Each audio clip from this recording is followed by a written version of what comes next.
नमस्कार।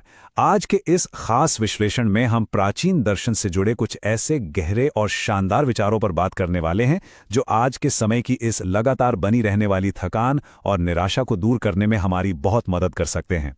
हमारा मकसद एकदम साफ है, निराशा और थकान की उस पुरानी मानसिकता से बाहर निकलना और एक बहुत ही सशक्त, सकारात्मक सोच की तरफ कदम बढ़ाना। तो चलिए, बिना किसी देरी के शुरू करते हैं। जरा सोचिए, क्या कभी ऐसा महसूस हुआ है कि दिन रात एक करके इतनी कड़ी मेहनत करने के बावजूद ये दुनिया और ये जीवन बहुत ही अनुचित या कह लें अनफेयर सा है? ईमानदारी से कहूं तो ये सवाल हम सभी के मन में कभी ना कभी जरूर उठता है। इंसान अक्सर इस थकान, गहरे दुख और इस अजीब से एहसास से जूझता है कि उसके किए गए त्याग को कोई समझ ही नहीं रहा है। आज हम जिस स्रोत पर चर्चा कर रहे हैं उसने इन्हीं अंदरूनी संघर्षों का बहुत ही बारीकी और गहराई से विश्लेषण किया है। तो अब हम आते हैं हमारे पहले मुख्य बिंदु पर, जो है भाग्य और कर्म का नृत्य।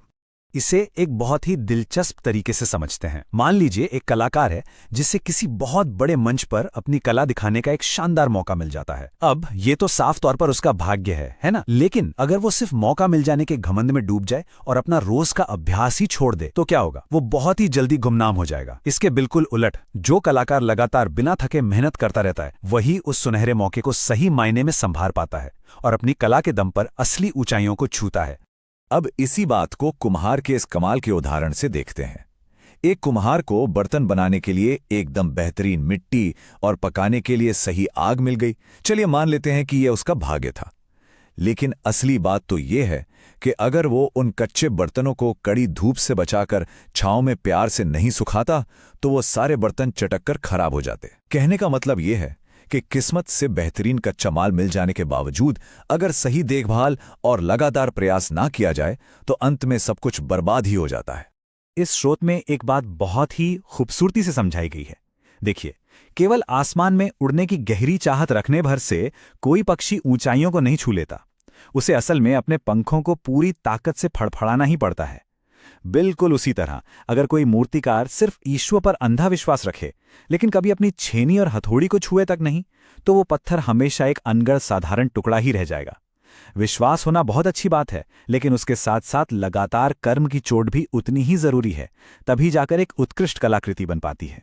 तो अगर इस पूरी बात का निचोड़ निकालें तो सच यही है कि भाग्य हमें केवल एक अवसर, एक मौका देता है, लेकिन उसे टिकाए रखना पूरी तरह से इंसान की अपनी जिम्मेदारी है। इंसान की मेहनत और ईश्वर की इच्छा दोनों मिलकर ही भाग्य को हकीकत में बदलते हैं। इसे एक मजबूत इमारत बनाने जैसा समझिए, जहां भाग्य या हमारा विश्वास उन मजबूत ईंटों की तरह है और हमारा कर्म उस सीमेंट के घोल की तरह, जो उन ईंटों को आपस में मजबूती से जोड़कर रखता है। चलिए अब आगे बढ़ते हैं दूसरे स्तंभ की ओर, जो असल में एक बहुत बड़ी समस्या का समाधान है, तुलना या दूसरों से खुद को तौलने के जाल से बाहर निकलना। जरा इस दृश्य की कल्पना कीजिए। पेड़ की एक ऊंची डाल से एक एकदम पका हुआ मीठा फल टूटकर नीचे गिरता है और उसी समय तीन बहुत ही भूखी गौरैया एक साथ उस पर झपट्टा मारती हैं। हवा में थोड़ी सी अफरा तफरी मचती है, पंख फड़फड़ाते हैं, लेकिन अपनी पूरी जान लगाने के बाद भी वो फल डालियों से टकराता हुआ ठीक उसी चिड़िया के सामने जाकर गिरता है जिससे उस वक्त सबसे ज्यादा भूख थी, या कह लें जिसके भाग्य में वो लिखा था। बाकी दोनों चिड़ियां चाहे जितनी भी कोशिश कर लें, वो भोजन उनके हिस्से में नहीं आ सकता। और ये कहानी कितनी गहरी बात सिखाती है कि जो चीज वास्तव में जिसके लिए बनी है वो उसे हर हाल में ढूंढ ही लेगी, और जो चीज हमारे लिए नहीं है वो कभी हमारे पास टिकेगी ही नहीं। अगर इस एक अकेले विचार को हम गहराई से समझ लें तो मन से सारी जलन, सारी ईर्ष्या हमेशा के लिए खत्म हो सकती है। ये हमें सिखाता है कि दूसरों से अपनी तुलना करना एकदम बंद कर दिया जाए और अपनी पूरी ऊर्जा सिर्फ और सिर्फ अपनी जीवन यात्रा और अपने कर्म पर लगाई जाए। अब बात करते हैं तीसरे स्तंभ की, रिश्तों के बीच मन की शांति खोजना। यहां हम मानव स्वभाव की कुछ बहुत ही कड़वी सच्चाइयों का सामना करने वाले हैं। इस स्रोत में बहुत ही स्पष्ट रूप से बताया गया है कि मानव स्वभाव कभी कभी कितना स्वार्थी हो सकता है। यह हम सबने कभी न कभी अनुभव किया होगा कि लोग अक्सर अपना मतलब पूरा हो जाने के बाद धीरे से दूर हो जाते हैं। कई बार तो लोगों की खामोशियां उनके तीखे शब्दों से भी कहीं ज्यादा गहरी चोट दे जाती हैं। ये समाज भी अक्सर हमारे अनगिनत त्यागों को भूलकर सिर्फ अपनी सुविधा और फायदे के हिसाब से हमारा मूल्यांकन करता है। और सबसे बड़ी विडंबना देखिए, कभी कभी किसी के लिए अपनी क्षमता से बढ़कर कुछ करना खुद हमारे लिए ही सबसे बड़ी सजा बन जाता है। तो सवाल ये उठता है कि इन रोजमर्रा के दर्दों और निराशाओं से खुद को बचाया कैसे जाए।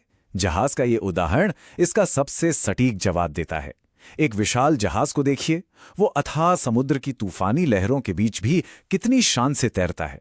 बाहर का वो असीम पानी उस जहाज को तब तक नहीं डुबो सकता जब तक कि जहाज के अंदर ही कोई दरार ना आ जाए और पानी अंदर ना भरने लगे।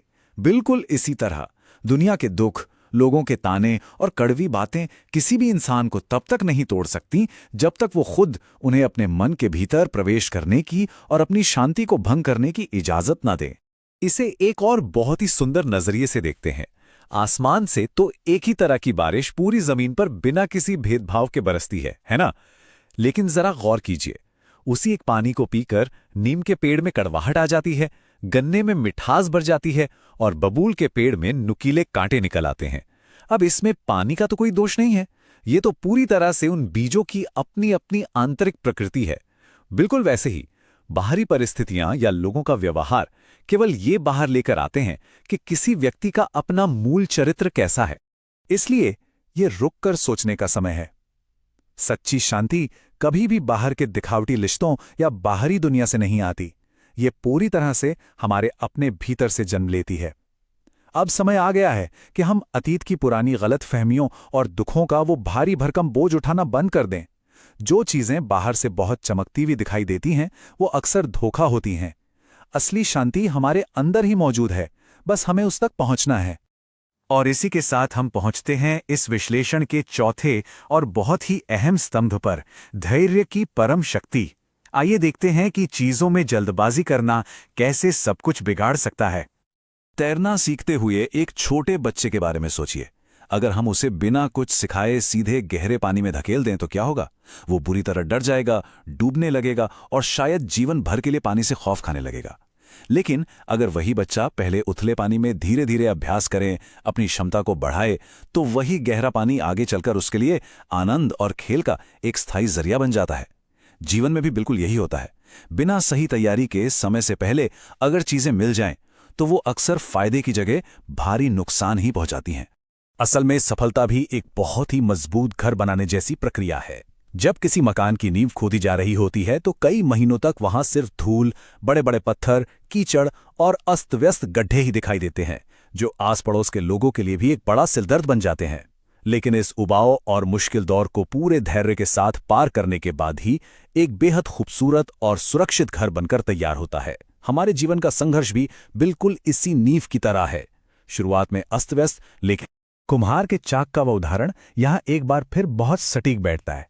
सोचिए, अगर एक कच्चे घड़े को बिना आग में तपाए सीधे कुएं में पानी भरने के लिए डाल दिया जाए तो वो पल भर में गलकर कीचड़ बन जाएगा। लेकिन जब वो उसी आग की भट्टी में तपने का समय देता है तो वही घड़ा जीवन भर के लिए शीतल जल को संभालने के काबिल हो जाता है। हमें भी बड़ी सफलता का वो भारी वजन उठाने से पहले कठिनाइयों और संघर्ष की आग में तपकर खुद को अंदर से मजबूत बनाना ही पड़ता है। तो बात का सार यह है कि सच्चा धैर्य सिर्फ हाथ पर हाथ रखकर समय बीतने का इंतजार करना बिल्कुल नहीं है, बल्कि उस गुजरते हुए समय के दौरान अपनी आंतरिक तैयारी, अपने अनुभव और अपनी योग्यता को लगातार निखारना है। समय हमारा सबसे बड़ा साथी है। ये न सिर्फ गहरे घावों को भरता है, बल्कि अगर हम पूरी ईमानदारी से लगातार प्रयास करते रहें तो सही समय आने पर वो हमें उसका बेहतरीन इनाम भी जरूर देता है। अब हम इस विश्लेषण के बिल्कुल अंतिम पड़ाव पर हैं, निष्कर्ष, जहां हम एक लाचार मानसिकता को छोड़कर सशक्त कर्म को अपनाने की बात करते हैं। आज की इस पूरी चर्चा को समेटते हुए मैं एक बहुत ही गहरा सवाल दरअसल हम सभी के सोचने के लिए छोड़ना चाहता हूं। जब जीवन में अचानक बड़े तूफान आते हैं तो क्या एक जहाज खुद ही पानी को अपने अंदर आने देता है, या फिर उसका कप्तान आगे बढ़कर जहाज की कमान अपने हाथों में पूरी मजबूती से ले लेता है? हकीकत यही है कि हम में से हर एक व्यक्ति अपने स्वयं के जीवन के जहाज का कप्तान है। इसलिए बाहर के बेवजह के शोर को शांत करना, अपनी उस छिपी हुई आंतरिक शक्ति को पहचानना और पूरी लगन के साथ अपना कर्म करते जाना, यही जीवन जीने का सबसे सशक्त और